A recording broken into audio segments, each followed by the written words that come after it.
اگر تمہیں علم نہیں کسی بات کا تو تم اہل علم لوگوں سے اس چیز کے بارے میں پوچھ لیا کرو تاکہ تم گمراہی سے بچ سکو۔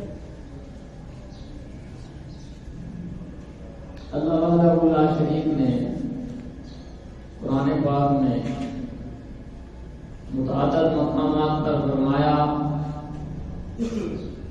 عالم اور جاہل کبھی برابر نہیں ہو سکتے۔ فرمایا علم نور ہے، علم روشنی ہے۔ نبی پاک صلی اللہ علیہ وآلہ وسلم کے دین پر چل کر زندگی روشن رہتی ہے۔ 3 شعبان المعظم کو، آج 3 شعبان ہے، 2 کو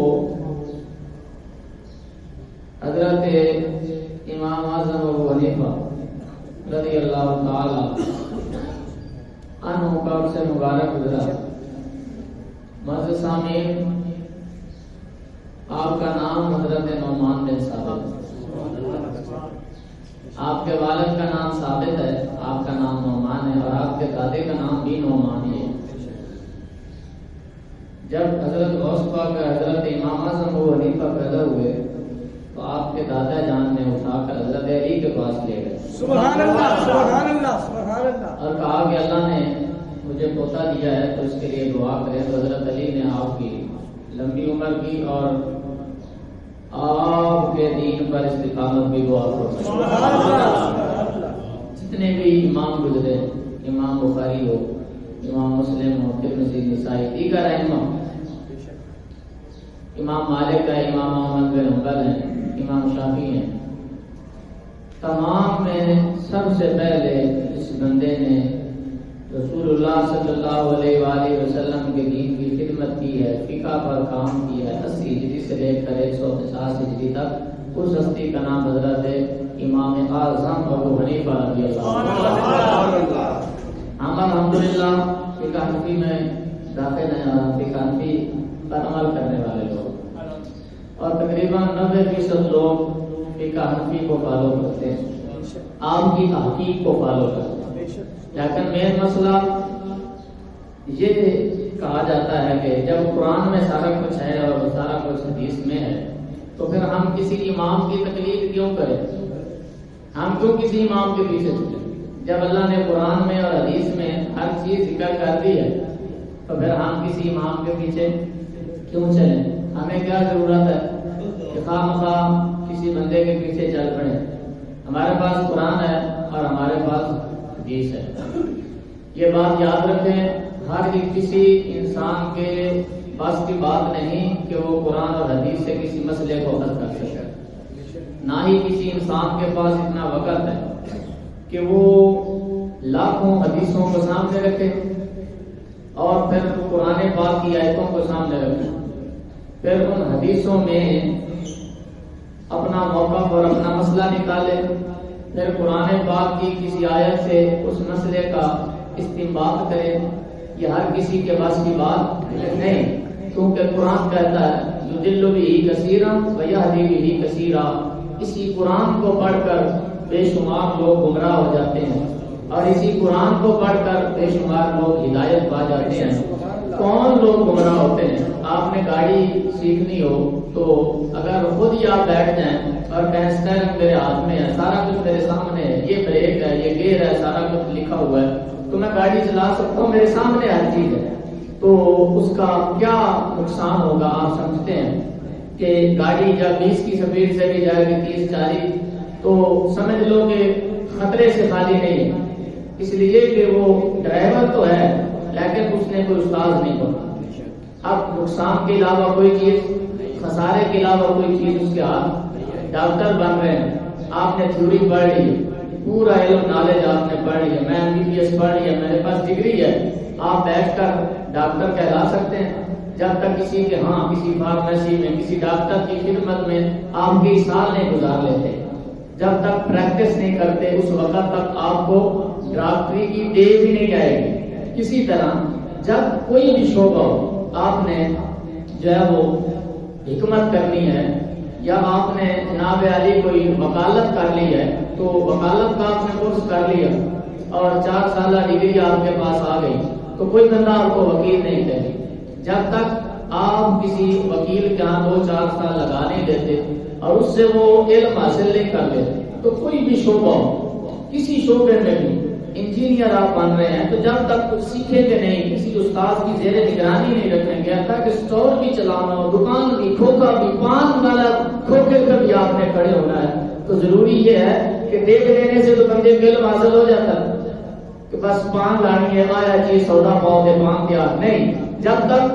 برگر بھی آپ نے یعنی کہ سب سے کم عمل آپ نے سیکھنا ہو چٹنی بھی بنانی کسی رہتا بھی سلاد بھی بنانا تو کسی استاد کو پڑھنا کرنا تو کیا قرآن اور حدیث ہر کسی کے سمجھ میں آ جائے گا کیا قرآن جب ہم پڑھیں گے یا کوئی حدیث پڑھیں گے میرے ایک ہاتھ میں قرآن ہے جی میرے ایک ہاتھ میں حدیث ہے مجھے کوئی ضرورت نہیں ہے کسی امام کی اور مجھے کوئی ضرورت نہیں ہے کسی فقہ کی بس میرے پاس حدیث آ گئی اور قرآن آ گیا میں تو مانو کسی جو ہے وہ امام کو یاد رکھو قرآن کہتا ہے یضل بہ کثیرا ویہدی بہ کثیرا تباہ ہو گئے کچھ لوگ قرآن پڑھ کر علماء فرماتے ہیں وہ لوگ گمراہ ہو گئے جنہوں نے دین پر چل کر کسی رہبر کو نہیں پکڑا اور کسی راہی کو نہیں پکڑا صحابہ بھی کہہ سکتے تھے میرے پاس ہمارے پاس قرآن ہے ہم رسول اللہ کا فرمان سن لیتے ہیں لہذا ہمیں کوئی ضرورت نہیں ہے جہاد میں جانے کی اور ہمیں کوئی ضرورت نہیں ہے حضور کے پیچھے پیچھے چلنے کی اور ہمیں کوئی ضرورت نہیں ہے ان کا وضو کا پانی لے کر اپنے چہروں پر ملنے کی نہ وہ منافق بن گئے جنہوں نے کہا ہمارے لیے قرآن کافی ہے ہم کیوں ان کے پیچھے چلے بس ہمارے لیے قرآن آ گیا ہے وہ لوگ منافق بن گئے عاشق وہی لوگ بنے جنہوں نے مصطفیٰ کا وضو والے پانی کا بھی احترام کیا ہے رسول اللہ کے ظلم کا بھی احترام کیا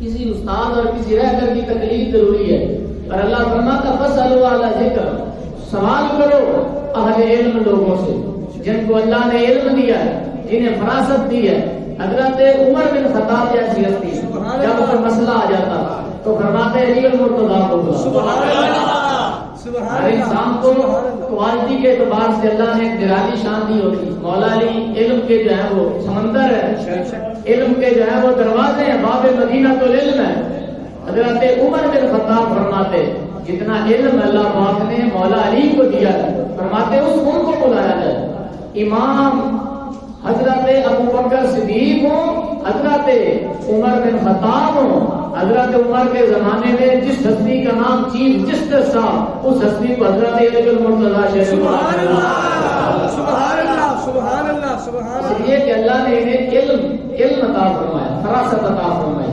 جس طرح کہ ایک عورت کے ہاں جو ہے وہ دائی کے ہاں 2 عورتیں آئیں جھونپڑیاں بنی ہوتی تھی وہاں ولادت ہوتی تھی وہاں یہ ہاسپٹل اور یہ نہیں ہوتے رات کے اندھیرے میں جو ہے وہ ایک کے یہاں بچی ہوئی اور ایک کے یہاں بچہ ہوا حضرت عمر کی بارگاہ میں آئے دونوں عورتیں کہتی کہ بچہ مارا ہر عورت کا مطالبہ یہ کہ بیٹا مارا رات کی تنہائی میں کہتے ہیں کہ یہ پتہ نہیں چلا دائی سے نیکس ہو گئے ہیں پتہ نہیں بچہ کس کا بچی کس کی ہے بوڑھی عورت تھی ضعیفہ تھی نظر کی کمزوری کی وجہ سے پہچان نہ سکی کہ بیٹا کس کا اور بیٹی کس کی اب حضرت عمر کے پاس ہے امیر المومنین حضرت عمر ہے آپ نے فرمایا مولا علی کو بلایا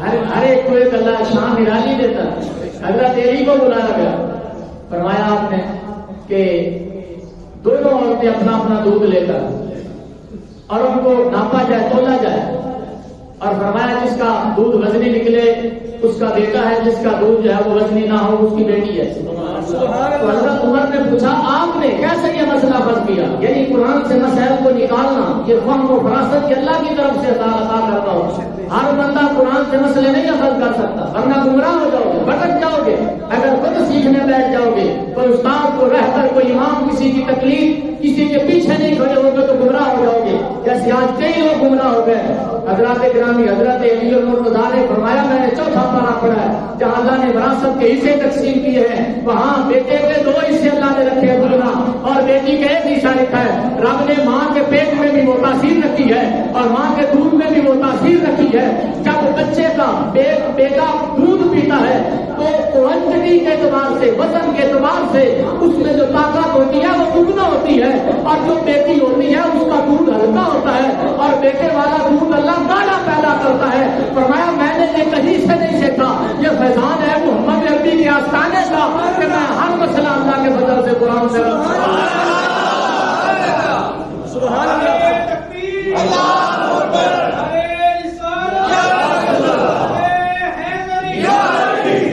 سبحان اللہ سبحان اللہ سبحان اللہ. مسائل کو حل کرنا ہر کسی کے پاس کی بات نہیں. امام اعظم ابو حنیفہ وہ عظیم ہستی ہیں جنہوں نے سب سے پہلے ایسی ہجری سے لے کر 150 ہجری تک اس امت کا بوجھ اٹھایا.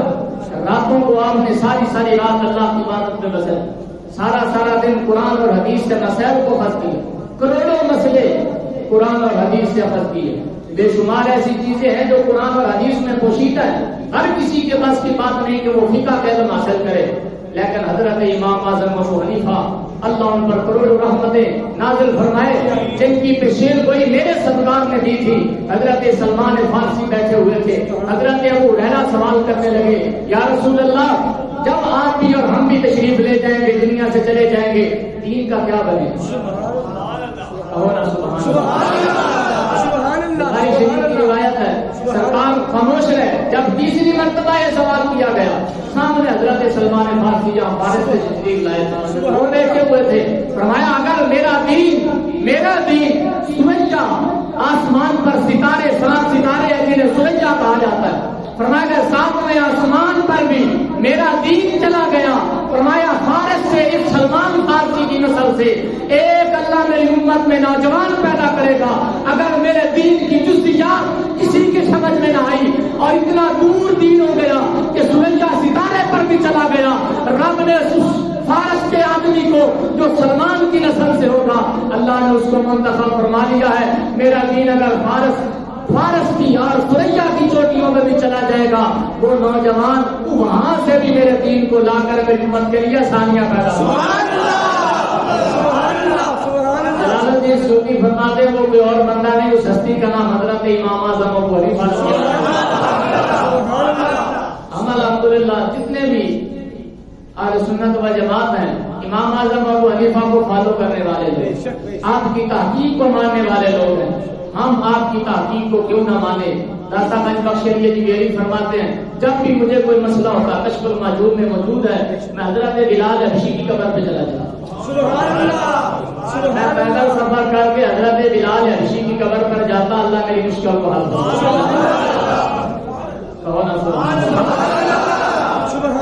پتا چلا 1000 سال پہلے بزرگوں کا یہ نتیجہ تھا, کسی نیک کی قبر پہ چلے جانے سے اللہ اس کے سر کے مشکلوں کو حل فرما دیتا ہے.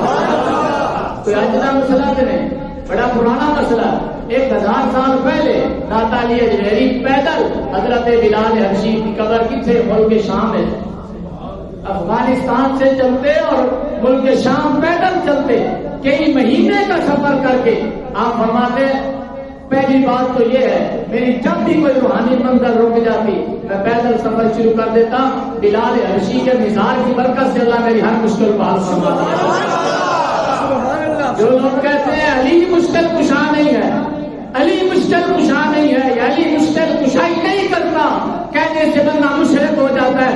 سارے دادا نظریہ ہے انہوں نے کوئی نوکر بلال حبشی کی قبر پہ ارادہ کر کے چل پڑے, اللہ کو یہ مشکل آسان. آپ فرماتے میں قبر پہ گیا, میرا مسئلہ حل نہیں گیا, میں نے صفائی کی وہاں اور جہاں تک لکھا ہوا داتا گنج بخش علی اجمیری اپنی داڑھی سے حضرت بلال حبشی کی قبر کی صفائی کی. جن عظمت پائیں سید زادہ ہو کے حضرت بلال حبشی کی قبر کی صفائی کا رنگ کس وجہ تو رنگ سونا سی ہونا نسل سونے نہ اس واسطے کہ وہ خادم بن گئے آمنہ بلال اور نوکر بن گئے آمنہ بلال سے. فرمایا جنہاں نے تسی غلامی کی ہے تسی انہاں دے نوکر بن گئے سی تواڈے نوکر بن گئے. سبحان اللہ غلامی کی جیسی تواڈی غلامی. آپ فرماتے ہیں قدمہ ہی سائڈ تے میں اونگ آ گئی, بیٹھا بیٹھا میں سو گیا, خواب وچ مینوں سرکار دی زیارت ہوئی. باب بنی شیبہ جو حضرات مدینے جاتے انہیں پتہ ہے, دروازہ ہے باب ابن ابی شیبہ, وہاں سے سرکار تشریف لا رہے ہیں. میں نے عجیب منظر دیکھا. ایک ضعیف آدمی نبی پاک صلی اللہ علیہ وآلہ وسلم نے انہوں کو بغل چ لیا سبحان اللہ اور اپنے سینے کے نال لایا. سبحان اللہ سبحان حضرت اللہ داتا یہ میری فرماتے میرے دل میں خیال آیا یار بندہ بڑا خوش قسمت بندہ بڑا خوش قسمت ہے کہ شہر مدینہ ہے. آپ ویکھا نال داتا یہ میری نے اور سینے نال کسی نے لایا.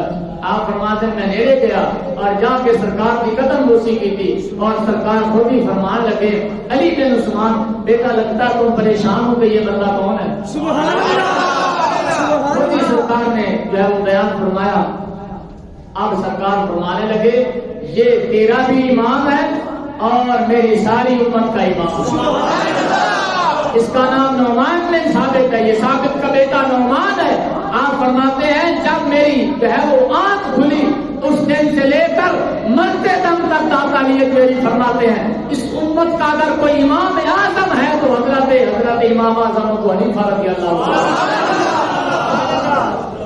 فرمایا کہ اس امت کا اور میرا اگر کوئی امام ہے تو وہ ساری شان یاد نکالی. سانو نبی ملا ہے تو وہ نبی اعظم ملا ہے. سانو صدیق ملا ہے تو صدیق اکبر ملا ہے. اور سانو فاروق ملا ہے تو فاروق اعظم ملا ہے. اور اگر سانو امام ملا ہے تو امام اعظم ملا ہے. غوث ملا ہے تو غوث اعظم اللہ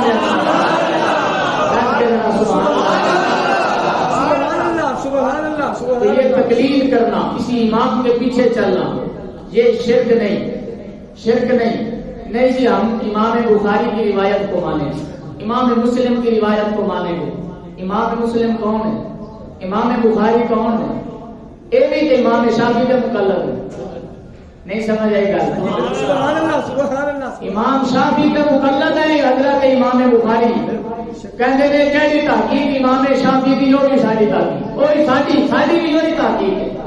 جیڑی تحقیق امام شافعی کر کے گئے امام بخاری کہتے ایسا بھی مان لیا. اسی بھی تقلید کی تھی حضرت امام شافعی کی حضرت امام بخاری علیہ الرحمہ نے. اور پھر مزے کی بات یہ امام شافعی اور امام بخاری یہ حضرت امام اعظم ابو حنیفہ کے شاگردوں کے شاگرد ہیں. نہیں ہم امام بخاری کی بات کو مانیں گے جو امام بخاری نے کہہ دیا. پتا چلا امام بخاری بھی مان کے تجھے ضرور دی بنی کہ تکلیف تو پھر بھی پائی گئی. سبحان اللہ سبحان اللہ سبحان تکلیف تے پھر بھی پائی گئی. تسا امام بخاری کو مان لیا اسی امام بخاری کو بھی مننا. امام بخاری کے پرداد استاد امام اعظم ابو حنیفہ پڑپوتے شاگرد کو مان رہے ہو کہ یہ پڑپوتا شاگرد ہے کہ جن نے ایک تابعی کی زیارت نہیں کی ایک صحابی کی زیارت نہیں کی تھی. حضرت امام اعظم ابو حنیفہ اس عظیم مسجد ناز جنہوں نے 80 صحابہ کی آگے زیارت کی. جنہوں نے استاد کا نام حضرت انس بن مالک جنہوں صحابہ کو علم حاصل کیا. حضرت امام جعفر صادق کو حضرت امام محمد باقر کو جنہوں نے علم حاصل کیا تو حضرت امام اعظم ابو حنیفہ کہیں نا ذرا سبحان اللہ. ساری زندگی جب بھی امام شافعی کو کوئی پریشانی آتی آپ فرماتے ہیں حضرت امام اعظم ابو حنیفہ کی قبر پہ چلے. سبحان اللہ سبحان اللہ. کیا کرتے تھے وہاں جا کر پتا چلا امام جن بھی گزرے انہوں کا نظریہ رہا ہے قبراں تے جاون نہ رب راضی ہوتا ہے. نیکاں دیاں کون نظر سبحان اللہ. نیکاں دیاں قبراں تے جاون نہ کون راضی ہوتا ہے؟ امام شافعی جب بھی کوئی مشکل آتی امام اعظم ابو حنیفہ کی قبر پہ کرتے کیا تھے؟ جا کر سب سے پہلے جھاڑو لگاتے صفائی ستھرائی کرتے اور پھر مصلی ڈال کر 2 نفل عبادت کے پڑھتے اور پھر وہاں بیٹھ کر جو نماز آپ پڑھا کرتے تھے وہاں جا کر رفع یدین والی نہیں پڑھا کرتے تھے بغیر رفع یدین کے پڑھا کہ یہاں آ کر میں حضرت امام اعظم ابو حنیفہ کی تکلیف کروں گا. وہاں جا کر 2 نفل بغیر رفع یدین کے پڑھتے اور وہاں حضرت امام اعظم ابو حنیفہ کا واسطہ دیتے اور کہتے یا اللہ ان کے کیے گئے سجدوں کا واسطہ اور ان کی گئی تحقیق کا واسطہ میری مشکل مشکل کو حل فرما کے فرماتے ہیں ابھی میں آپ کی نثار کی حدود سے نکلتا نہیں تھا کہ میری مشکل کو آسان کرو۔ سبحان اللہ سبحان اللہ سبحان اللہ تکبیر اللہ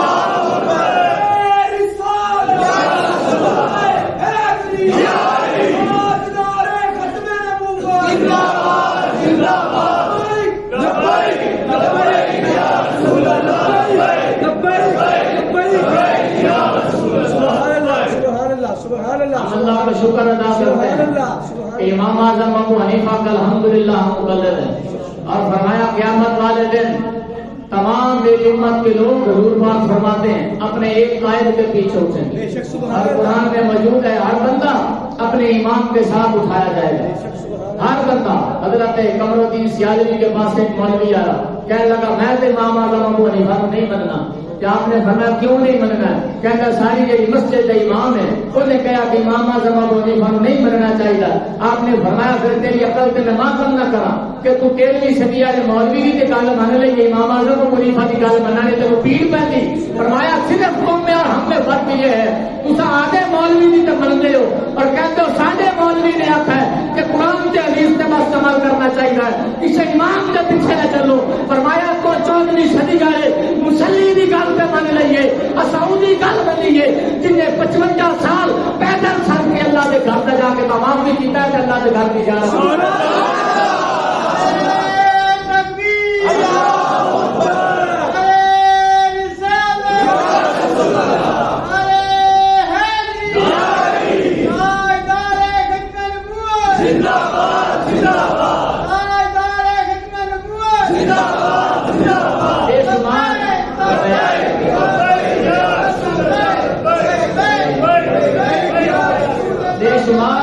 مسائل آپ سے لوگ پوچھتے، ساری زندگی انسانیت کی خدمت کی۔ امام ابو یوسف چیف جسٹس گزرا ہارون الرشید بادشاہ کے دور کا، چیف جسٹس قاضی القضات کے لقب سے آپ کو نوازا گیا۔ آپ کا شاگرد ہے حضرت امام ابو یوسف، ابھی آپ کی 9 سال عمر ہے، والد کا وصال ہو گیا، 6 بہنیں آپ کی۔ ماں نے کہا جاؤ ایک دھوبی کی دکان پر مزدوری کرو اور وہاں سے 2-4 درہم تمہیں 1 مہینے کی وہ اجرت دے گا، وہ لے کر آیا کرو تاکہ تمہاری بہنوں کو حق حلال کھلایا جا سکے۔ حضرت فرماتے ہیں میں روز جاتا، 2-4 دن کے لیے میں گیا، راستے میں حضرت امام اعظم ابو حنیفہ بیٹھ کر درس کیا۔ فرماتے تھوڑی دیر میں درس سنتا، حدیث کا درس سنتا، شوق مجھے بڑا تھا قرآن اور حدیث پڑھنے کا۔ آپ فرماتے ہیں کہ میں چلا جاتا رو کر کہ کاش میرے والدہ زندہ ہوتے تو میں دین کا علم حاصل کرتا، کاش آج میرے والد زندہ ہوتے تو میں بھی علم پڑھتا۔ علم سیکھنے اور سکھانے والے لوگ تھے۔ سرکار فرماتے ہیں من اعان عالما او متعلما بقلم منکسر او بقرطاس فکأنما بلغ 70 مرة۔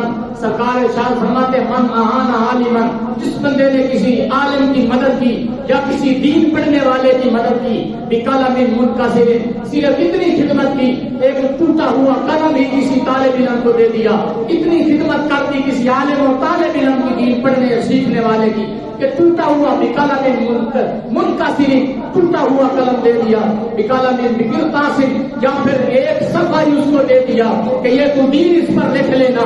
سرکار فرماتے ہیں اس خدمت کا ثواب اللہ اس بندے کو اتنا دیتا ہے فَتَعَلَّا بَنَلْتَا بَقَا 70 مرة، فرمایا 70 مرتبہ اگر اللہ کے گھر کو اپنی دولت سے تعمیر کرتا اتنا ثواب حاصل نہ ہوتا جتنے میرے دین کی خدمت کرنے کا۔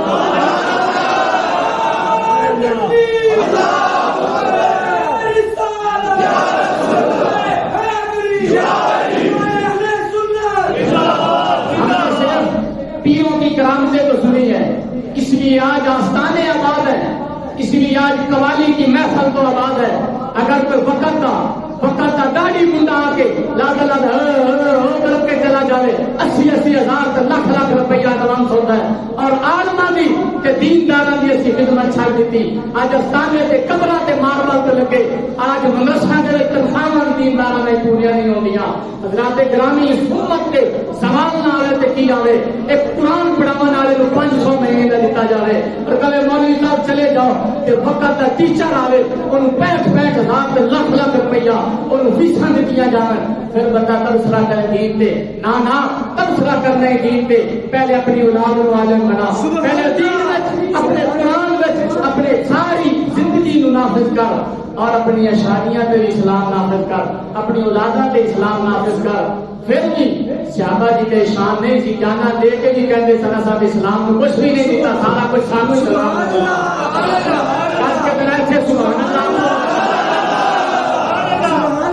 اپنے پیر صاحب کی کرامت سن کے سبحان اللہ دے مولوی کی شان حضور نے بیان کی تھی گج کے آپ دربارہ آباد کرنے کا شوق ہے کہ مدرسے کی نے آباد کرنے مدرسہ ہی تے مرکز اسلام مدرسے بھی تو مولوی پیدا ہوتا مدرسہ ہی تے دین دے رہے اس دور میں کئی یونیورسٹی دین دے رہے کون دین دا تے قرآن دا دفاع کر رہے کن نے حدیث نو سوال کے رکھا یا کن نے قرآن کی حفاظت کی تھی وہی لوگ جڑے غریب غربا فرمایا غریباں وچ میرا دین رہے گا جتھے دولتاں آ گئیاں تے شوشاں تے پھوپاں آ گئی فرمایا دین اور یہ ٹر گئے میرا دین غریباں تو چلا ہے غریباں وچ رہے گا قیامت غریباں وچ چلا ہے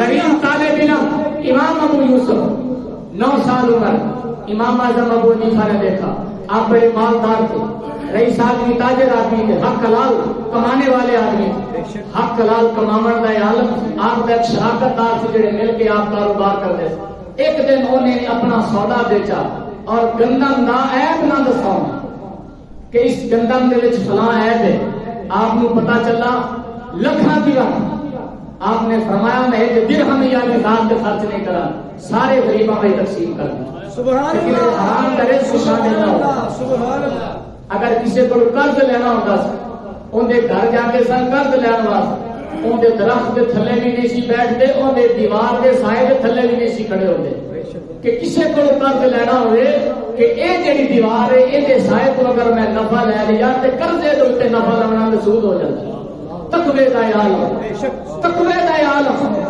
تاں تے اسی فالو کرنے آپ کی تقلید نہ کریے تے یاد کی کریے امام اعظم ابو حنیفہ اس عظیم ہستی کا نام ہے کہ جو صرف رمضان میں 63 قرآن پاک ختم کیا ایک قرآن پاک دن میں ایک قرآن پاک رات میں اور ایک قرآن پاک تراویح میں سنایا اور روزانہ 30 سال تک ایک رکعت میں مکمل قرآن رات کو پڑھنے والی ہستی کا نام حضرت امام اعظم اور اس قدر روتے تھے کہ جو ہمسائے ارد گرد یہودی تھے ان کو ترس آتا تھا کہ یار یہ مسلمانوں کا امام ہے اور کچھ عورتیں تو کہتی تھی یہ کوئی بندہ نہیں ہے یہ تو کسی کھجور کا ستون کھڑا ہوا ہے علم کا عالم اور عشق کا عالم یہ ہے کہ 55 حج پیدا کیے حضرت امام اعظم فرضی حج 55 کیا آپ نے پوری زندگی جتنی بھی آپ ہوش سمجھنے کے بعد بلوغت کے بعد کوئی سال بھی ایسا نہیں آیا کہ ہر سال آپ نے حج نہ کیا سبحان اللہ 30 سال تک ایک رقم میں مکمل قرآن کی تلاوت کر دی وہ لوگ کے سارا کچھ کر کے بھی اس قدر خوف زدہ ہوتے کہ جہاں آج آپ دفن ہیں اس جگہ پر آپ نے بیٹھ کر 7000 مرتبہ مکمل قرآن پاک کو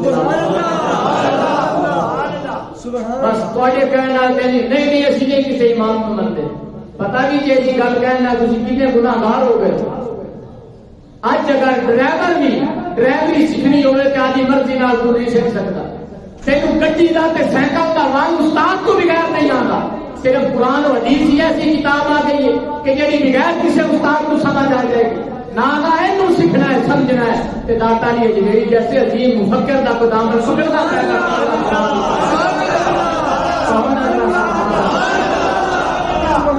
سبحان اللہ 7000 مرتبہ آپ نے وہاں بیٹھ کر قرآن کو مکمل ختم فرمایا جہاں آج آپ دفن ہیں اور آپ کے تقوی کا عالم یہ تھا کہ رات کو جب مکمل قرآن پڑھ لیتے سفید داڑھی اپنے ہاتھ میں پکڑتے آسمان کی طرف محو حیرت سے دیکھتے اور بعض اوقات تو اپنے گلے میں رسی ڈال کے کھڑے ہو جاتے اور اپنی سفید داڑھی کو اپنے ہاتھوں میں پکڑ کر روتے اور کہتے یا اللہ اس سفید داڑھی والے بوڑھے پر رحم فرما یا اللہ کوئی عمل ایسا نہیں کہ تیری بارگاہ میں پیش کر سکوں. وہ سارا کچھ کر کے بھی روتے تھے. ہم کچھ نہ کر کے بھی آج ہمیں اللہ کا خوف نہیں ہے. داڑھی پکڑ کر محو حیرت کتنی دیر جو ہے وہ آسمان کی طرف دیکھتے رہتے اور روتے رہتے اور ایک جملہ کہتے جو میری اور آپ کے لیے سمجھ کے لیے بہت ضروری ہے. آپ روتے ہوئے کہتے یا اللہ اگر قیامت والے دن تو نے اس گناہگار کو بخش دیا تو بڑے تعجب کی بات ہوگی. کتنے تعجب کی بات ہوگی کہ تو نے مجھ گناہگار کو اگر بخش دیا. گرامی قدر حضرات تقوی کے وہ پہاڑ لوگ کہ جنہوں نے امام ابو یوسف جیسے شگرد پیدا کیے. 9 سال کا ابو یوسف آپ نے فرمایا بیٹا کام پہ نہ جایا کرو تم یتیم ہو جہاں بیٹھ کر دین پڑھا کرو. دین پڑھ رہے ایک ماہ کے بعد ماں کہنے لگی پتر 1 مہینہ جا کے خدمت کی تھی کچھ لے کے نہیں آیا گھر کا کو خرچہ. کہنے لگی امی جان میں تو دین پڑھ رہے ہیں اور میرے استاد آ گئے دین پڑھا لانا تو اللہ بھوکا نہیں مرن دیتا. میں تو بس دین پڑھنا ہے. اللہ سادہ مشکل کشا ہے حاجت روا ہے. والدہ غصے کی حالت میں آئی اور آپ کے کہنے لگی تھی میرے پتر مولوی بنا چاہتا ہے تو کی پتا اسی غریب لوگ ہیں سارے گھر کی حالت کی ہے. ان والد کا انتقال ہو گیا. امام اعظم ابو حنیفہ کو برا بنا دکھا. آپ خاموش ہو کر مسکرا کر سنتے رہے اور پھر کہا اما جان آپ پریشان کیوں ہیں؟ تو کہنے لگی میں اس لیے پریشان ہوں گھر کا کوئی کفیل نہیں ہے. ایک ہی چھوٹا بچہ ہے ابو یوسف جس کو ہم نے گھر کا کفیل بنایا. مہینہ کسی دھوبی کے کپڑے دھوتا تو دھوبی سے 4 درہم دیتا. فرمایا اما جان آپ کا اگر بہترین خرچ کرنا ہو تو کتنا خرچ ہو جاتا گھر کا؟ اما جان نے کہا 40 درہم ہمارے گھر کا ماہانہ خرچہ. کہا اما جان آپ کا خرچ جانے اور یہ گناہگار بندہ جانے بچے کو ذرا دین کا علم حاصل کر دیں. 1 سال نہیں 2 سال نہیں پورے 20 سال تک اس گھر کا اگر کسی ہستی نے خرچہ اٹھایا تو حضرت امام اعظم. ایک دن اما آ گئی اور اما آ کے کہنے لگی پترا امام صاحب کو کہنے لگی چلو ہوں تو تجھے خرچہ اٹھا رہے ہو تاکہ مثال کے بعد میرا پتر کتوں کھائے گا. کیا جواب دیتا؟ فرمایا دین بے وارثہ نہیں ہونے دیتا اور دین لاوارث نہیں رہ دیتا. فرمایا اما جان میں ویکھ رہی ہوں تیرے پتر نے بچپن تو دین نال محبت کی ہے. ایک وقت آئے گا بادشاہ وقت کے نال بیٹھ کے پیچھے حلوے دیسی گیہوں والے کھانا. پھر وقت آیا ہارون الرشید بادشاہ نے اپنی بیوی کو طلاق دی تھی اور کہنے لگا تینوں طلاق ہے اگر تو چند نالوں زیادہ خوبصورت نہیں ہے کہ تینوں 3 طلاق. سارے علماء کو فتوا پوچھا گیا. آنے کے لیے کہا چند نال تو تیری بیوی سونی نہیں گڈی عورت جڑیاں پہ تیری بیوی چند نال سونی نہیں ہو سکتی. چند کا اللہ نے قرآن ذکر کیتا ہے. لہذا بادشاہ وقت نے پورا ڈنڈورا پیٹ گیا کہ بادشاہ وقت نے بیوی کو طلاق دے دی تھی. اے وقت یہ مسئلہ چلتا بادشاہ بھی پریشان ہے زوجہ بھی پریشان ہے. امام ابو یوسف کو مسئلہ پوچھا گیا. امام ابو یوسف نے فرمایا بالکل طلاق نہیں ہوئی. انہوں نے کہا امام ابو یوسف امام اعظم کے قدموں میں بیٹھا بندہ نے کہا کہ طلاق نہیں. ہر امام نے کہا طلاق ہو گئی. آپ نے فرمایا میرے کو قرآن کی دلیل ہے. فرمایا میرے کو قرآن کی دلیل ہے. رب تعالیٰ سورہ 3 میں فرماتا ہے والتین والزیتون وطور سینین وهذا البلد الامین لقد خلقنا الانسان فی احسن تقویم. رب نے 4 قسمیں کھا کے فرمایا کائنات میں اگر کسی نے سونا بنایا تو حضرت انسان میں خوبصورت بنایا. سبحان اللہ.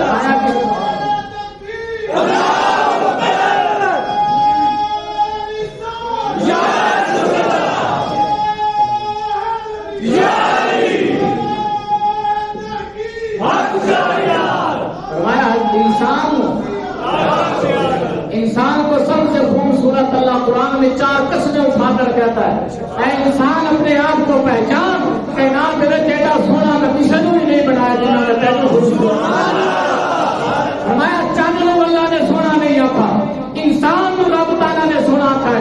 انسان بھی ہو جگہ مسلمان ہوئے جگہ گرو کا نوکر ہوئے. فرمایا اما جان سے تہجد گزارے. فرمایا رب نے اما جان کو قرآن میں چاندنا بھی سونا طلاق نہیں ہوئی. بادشاہ نے کہا اللہ تمہار چیف جسٹس کا ہوگا آپ کو مبارک ہو.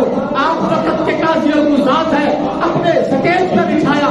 اما جان ہے ہمارا حلوہ لے کے آیا.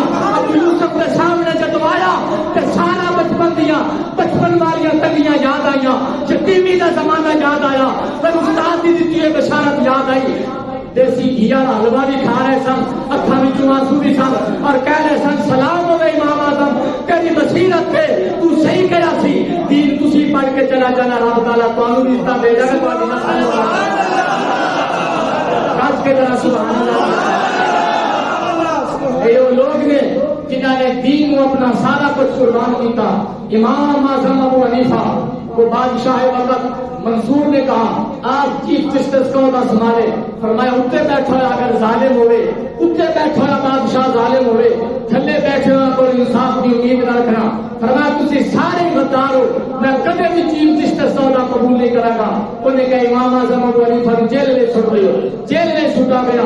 یہ اج دینداراں تے ظلم نہیں کہ دینداراں دے جنازے اٹھ رہے، یہ اس وقت بھی 150 ہجری وچ جدوں بہترین زمانہ جڑا حضور نے فرمایا میرے زمانے تو بعد بہترین زمانے دے ظالم بادشاہاں دا ذکر ہے، وقت امام اعظم ابو حنیفہ ایک رات وچ قرآن ختم کرنے والی ہستی نو جیل میں سٹا گیا، اور جناب روزانہ کوڑے مارے جاتے سن، کہتے سن کہ تسی چیف جسٹس کا عہدہ قبول کرو، فرمایا اس عہدے تے بیٹھ کے میں امت نال ظلم نہیں کر سکتا۔ آج تے جناب مقابلے ہو رہے کہ سانو سیٹاں مل جان، سانو کرسی مل جائے، روڑ بند نے تے روڑے تے ملک نو جناب انہوں نے 2 بجے دھکیل دیتا ہے، کہنے لگے مرنا قبول کراں گا، اس سیٹ تے نہیں بیٹھا گا جتنے بیٹھ کے امام ابو حنیفہ دی قلم جو انصاف نہ لکھے ظلم لکھے، فرمایا میں نہیں بیٹھا گا۔ روزانہ 20 کوڑے مارے جاتے سن، جب کوڑا چھکتے سن تو چمڑی بھی نال کھینچی جاتی تھی، فرمایا اس جان کا کی کرنا ہے کہ اگر اللہ کو راضی کر کے نہ جاوے، حتیٰ کہ آپ کا جنازہ جیل سے اٹھا، آپ کو زہر دے دے کر تڑپا کر شہید کیا گیا، فرمایا دین نال غداری نہیں ہو سکتی۔ اس جنے کا جب جنازہ جیل میں اٹھا، پوری عالم اسلام میں خبر پھیل گئی، 6 دفعہ اس جنے کا جنازہ ہوا، حد نگاہ تک بغیر اعلانات کے 6 دفعہ آپ کا جنازہ ہوا، 6 دن تک آپ کی لاش پہ رہی، لاش میں جو خوشبوئیں آ گئی، سب کے طرح سبحان اللہ 6 دن تک۔ اور امام ابو یوسف فرماتے ہیں مجھے کہا گیا آپ ان کے چہتے شگرد ہیں، لاڈلے شگرد ہیں، آپ غسل دیں، فرمایا جب میں غسل دینے کے لیے میں نے آپ کو تختے پر لکھایا، میں نے آپ کا امامہ اتارا تو آپ کی پیشانی پر اللہ کی طرف سے یہ آیت لکھی ہوئی جائے، یا ایتھا النفس المطمئنہ ارجعی الی ربک راضیۃ مرضیہ، فرمایا تسی نفس امارہ دے پیچھے نہیں چلے، تسی اپنے نفس نو بھی مسلمان کیتا، اے نفس مطمئنہ ارجعی الی ربک راضیۃ مرضیہ، تسی رب نو راضی کیتا، رب نے تانوں راضی کیتا۔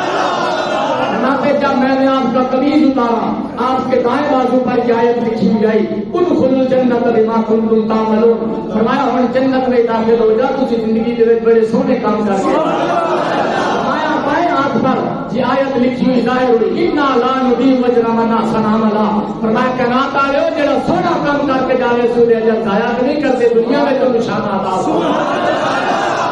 فرمایا جب میں نے سینے سے کپڑے کو پھاڑ کر اتارا تو سینے پر آیت لکھی ہوئی ظاہر ہوئی، نبشرہم ربہم برحمت منہ ورضوان وجنات لہم فیہا نعیم مقیم، فرمایا رحمتاں بھی تیرے تو ہوں، برکتاں بھی تیرے تو ہوں، رب دیاں رضاواں بھی تیرے تو ہوں۔ دنیا میں 70 سال تو نفس نو راضی نہیں کیتا، سونے خالق نو راضی کر کے آ رہے ہیں، تیرا فرشتے بھی استقبال کر رہے، قبر محمد عربی بھی کہہ رہے ہیں۔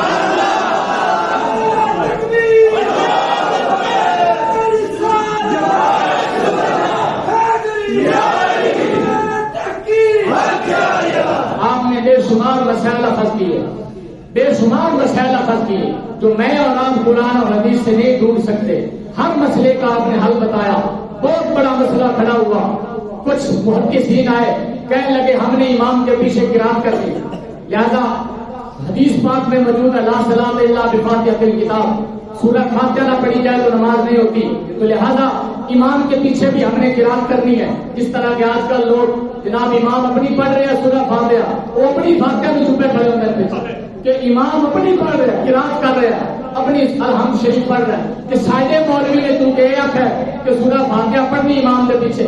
امام صاحب کے پاس بھی کچھ لوگ آئے تو کہنے لگے حضور فرماتے ہیں, بخاری کی روایت ہے, لا صلاۃ الا بفاتحۃ الکتاب, سورہ فاتحہ کے بغیر نماز نہیں ہوتی, لہذا ہم امام کے پیچھے بھی سورہ فاتحہ پڑھیں گے.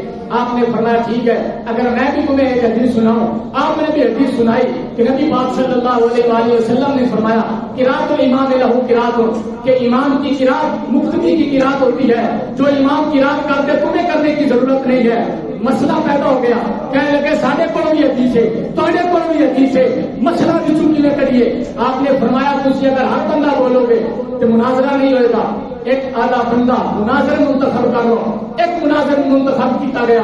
آپ نے فرمایا راضی ہو سارے تھے, کہنے لگے ایڈا بولنا ساڈا بولنا, ایڈی دلیل ساری دلیل. کہنے لگے کیوں؟ کہنے لگے ساڈے جو سارا تو بڑا عالم ہے, اے جڑا کچھ کرے گا ایڈی دلیل ساری دلیل ہے. آپ نے فرمایا بس چکو والا دلیل اس طرح, تو مناظرہ ختم ہو گیا. کہنے لگے ہوتی ہے, فرمایا تسی بندے ہو کے تسی یہ کہہ رہے ہو ایڈا بولنا ساڈا بولنا ہے, کہ مصلی رسول کا جڑا مولوی کھڑا ہوتا ہے وہ کی قرات پہ پچھلا نہیں ہوتا.